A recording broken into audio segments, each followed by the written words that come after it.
Hey, good afternoon, Brother Keith Crawford. I want to just talk about the weather. You know, I had 8 countries tour right now where I was teaching people natural vision improvement.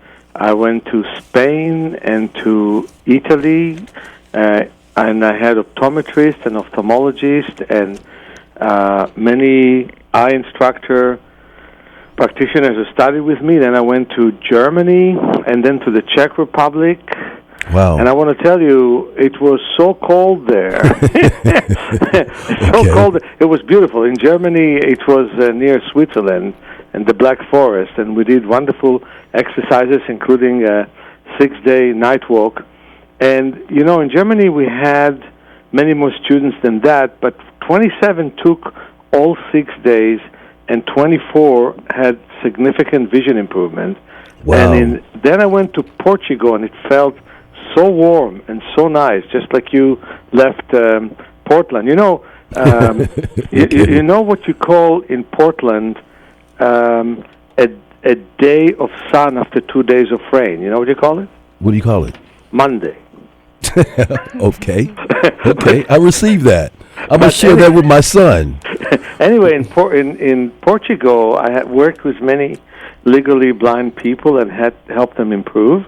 And then I went to England and then to Israel. So I had a big tour recently all over Europe. And I'm really happy that I'm teaching here in the city. And I know that this is a local station. And boy, do we need more and more of your shows. We will have more advanced class on February.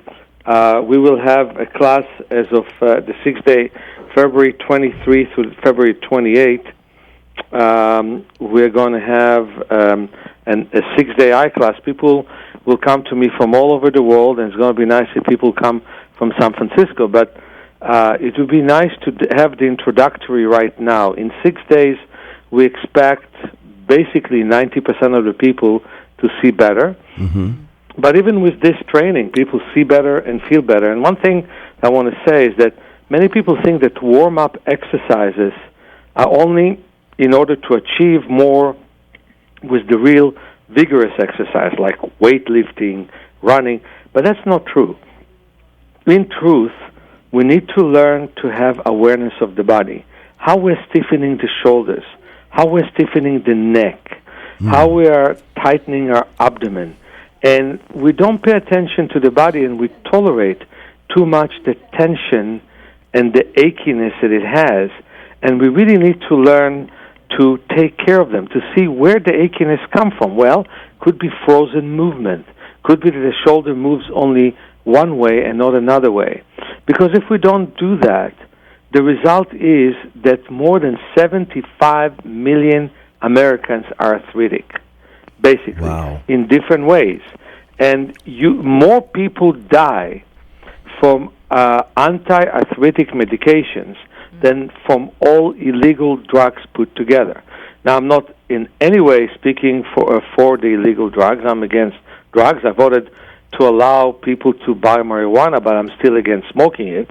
Personally, I'm for the freedom to decide to do it.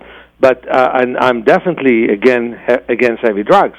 But I'm much more against medical drugs, because when you all you do with pain is get rid of it, first with osteopaths, chiropractors, and then with physicians, instead of learn from it, work on the reason that you have it, and then work and not have that reason.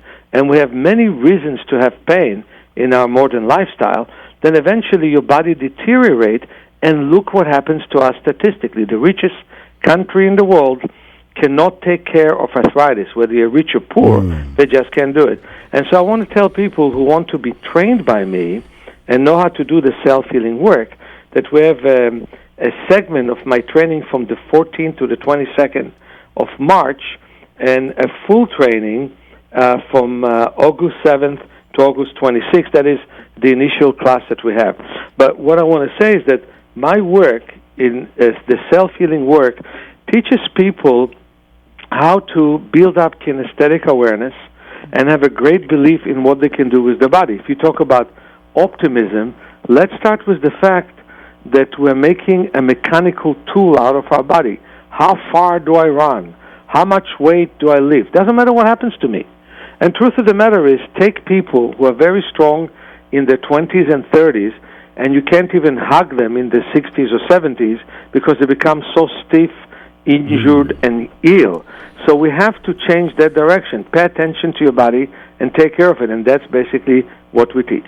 Okay, so on that note, you're saying that, identify where the pain is coming from. Exactly. And the first thing that struck me was, is it more psychological than physical? I mean, as far as pain. It's both. I mean, the mind is in the body, and the body is in the mind. What happens is, let's say that your shoulders are not moving well. Mm-hmm. And how would you know it? You move your shoulder in rotating motion in both directions. Does it move evenly? Is there a little bit shaking in your shoulders? Well, it might be that you don't use some muscles. Let me give you just a little bit of detail. We have more than 600 muscles in the body, and most people use only 50 out of them. Now, is there a psychological component to frozen movement? Absolutely. Absolutely. Okay. And once you start to move, I mean, just the other day I had a lady who was unfortunately got a stroke, and we worked on it. She got a stroke because of a very simple surgery done on her eyes, just to straighten her eyes from cross-sightedness, a strabismus surgery, and she got a stroke. But as I worked with her and got more movement, she started to cry, because definitely a lot of emotions are stored. And one thing that I've learned, movement brings them, and movement takes them away. So do emotions freeze the body and are frozen within the body? Definitely. A person is like an onion. You peel a layer and you cry from a deeper layer. As soon as you loosen one place, another place is tighter. But that is the point. We need to learn to work on ourselves in order to help ourselves. And it's not always to gain more strength, to build more muscles. It's good to do that as well, but it shouldn't be our top priority. Our top priority is to feel the body. There's a wonderful book by Thérèse Betterar, who wrote the book, The Body Has Its Reasons, and she said, your body is your house, you're the landlord, and a long time ago you lost the keys. And I think, wow. Okay. and I think that's the exact way that I'm looking at most modern people. We sit on chairs all the time and freeze our back. We walk with shoes on cement. Those are tough things for the body. It jars the body. It freezes the ankle. So I would say that definitely there's a huge psychological component, not only in the brain, but in every cell of our body. I want to tell you a story, and by the way, I believe very much in sound and also in color. But just want to tell you one story. One person came to me in the 80s. I was then in my early 20s. And he was hunched back. So I assumed that he was hunched back because he was tall. And in fact, he himself worked for a holistic institute. It was Esalen Institute, which is now only in Big Sur, but way back then it was also in San Francisco. And he went through all the different processes. One of them, he took a class just for tall people who talking about how hard their life is, that they always have to look down all this. So I worked with him, and it all went well. I taught him many exercises. At the 8th session, he saw me twice a week, his back got straight. I was able to go through several muscles without putting too much pressure on them and straighten his back. And he had a vision that he was playing with sticks in the streets of New York. And he was then 47, by the way. So he had a vision that when he was 16, he did that. And, nobody likes to see teenagers playing with sticks on the sidewalk. Well, a police car stopped. The sergeant did not like his friend, and he took a stick and broke it on his friend's back. His friend became a criminal, ended up sitting in jail, and he ever since then had tension in his back that with time became hunchback, which was very, very interesting. So I was listening to him, and then he decided to take my training course, the one I was announcing that I'm having on March. And he took my training course, and during the training course he felt that his whole character have changed. Yeah. In that he used to get fits, and he started to stop his fits. He started to be bored with life, and he stopped being bored with life because there was all kinds of internal feeling that he had that was in his connective tissue. What I'm trying to say is, as you move, you feel the deep tension in your inside. And as you feel the deep tension, it goes out. But I just don't want to dismiss one thing that we do here. We work on paralysis. We have quite a few people with muscular dystrophy to move, and to move better. We work with multiple sclerosis. And, of course, we work with blinding condition and help people who tend to be blind, but we also help most people who wear glasses to not need them, because I think that when we wear glasses... Mir, I need them. Trust me, I'm nearsighted. So However, you need my class. What you need is to learn to take care of your eyes, because how does one become nearsighted? One becomes nearsighted by allowing the eyes to be fatigued, by straining the eyes too much from near, by not looking enough at the distance. And so we teach people to start and use the eyes completely different.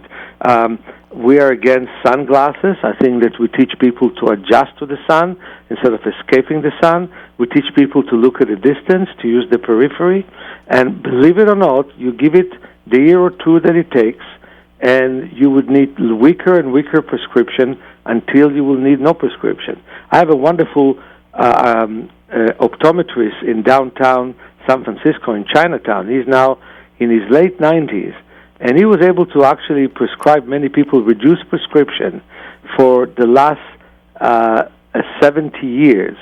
And he has records upon records of me and other people who were teaching eye exercises of people reducing the prescription or getting rid of the glasses. But the main point is, you don't fix the stress in your eyes by wearing glasses. You just see better. You don't fix anything in your eyes. Interesting. And many people have retinal detachment as a result of it. Interesting. So let me ask you a question.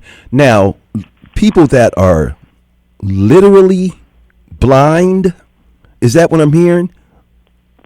You give them exercises? I was 99% blind. Basically, I was, by the way, son to deaf parents, and I was able to see fuzzy shapes. I wasn't able to make anything out of them, and I was reading Braille until I was basically 17. And then 99% of my lens is scar tissue, and I didn't develop the normal visual development as my kids, who also were born with cataracts, had much better surgeries than I did, and they developed normal vision, especially with eye exercises. But in my case, I basically had very poor surgeries that left me with terrible scar tissue, and it wasn't known in my time that a surgery in the first place should be done at the age of 2 weeks, because at the age of 8 weeks the brain wants to see. So on top of not seeing at the age of 8 weeks and not seeing until the age close to 17, basically, I have a terrible scar tissue. And so I wasn't able to read or write just in Braille, and I had many accidents trying to cross the street and not seeing the cars. And these days I have a driver's license, and I can read and write. Wow.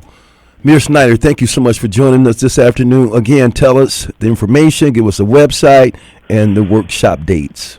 Our phone number is 415-665-9574. Our website is self-healing.org, and you can definitely register online or give a call to our school, and we'll be more than glad to see you in our workshop. It's wonderful that I can see people in Portugal and in Germany, but I want to see people in my own city as well. Yeah. How's the book coming along? Wonderful. I mean, when I talked to you, I was before book campaign. Yeah. In 1 month, they finished 3,000 copies. Wow. And I'm so grateful to your help and having me on your show. I'm really grateful. And if you ever have an event with KPOO, we'll be glad to host it in our place. Great. I'm going to hold you to that. Absolutely. Then at the same time, maybe I get in one of those rooms and exercise and get some of these pains out of my shoulder. New exercises. The problem is we overuse muscles we always use, and most people don't understand that. And we put pressure on our joints and our nervous system. And it is time to use muscles we never ever used before, and start to use them better. And I'm so happy that Gina is working with sound, and other people work with colors, and it really helps us to release ourselves. And then comes the step of learning how to use ourselves in a way that is really useful for us and is not destructive. And most people destroy their body trying to think that they're getting better. Wow. Enough said. Mira Snyder, thank you so much for joining us. Thank you. And we'll be in touch.